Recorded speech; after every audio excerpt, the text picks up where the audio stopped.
Praise the Lord friends. இன்றைய தினத்திற்காக பிரசங்கியார் நமக்கு கொடுத்துள்ள வசனம் பிரசங்கி 8ஆம் அதிகாரம் 6வது வசனம். எல்லா காரியத்துக்கும் காலமும் நியாயமும் உண்டு, ஆதலால் மனுஷருக்கு நேரிடும் சஞ்சலம் மிகுதி.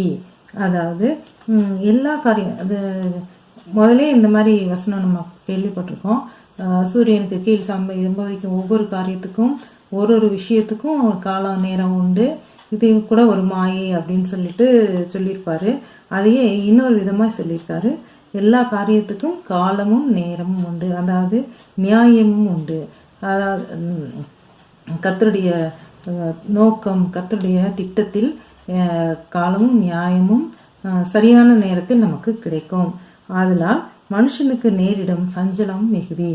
அதனால அவன் எதிர்பார்க்காத நேரங்கள்ல சம்பவிக்கிற விஷயங்கள் அல்லது எதிர்பார்த்து காத்திருக்கும் போது நிறைவேறாமல் போகின்ற விஷயங்கள் உலகத்துல நிறைய இருக்கும். அதனால மனுஷன் சஞ்சலத்தோடு தான் வாழ்ந்து கொண்டிருக்கிறான். இது ஒவ்வொருவருக்கும் உரியதுதான் அப்படின்னு சொல்லி பிரசங்கியார் இன்று நமக்கு அறிவுறுத்துகிறார். மீண்டும் நாளை இதை போன்ற ஒரு நல்ல வசனத்தோடு நான் உங்களை சந்திக்கிறேன். அதுவரை கர்த்தரின் அன்பு நம் அனைவரோடும் இருப்பதாக. அல்லேலூயா.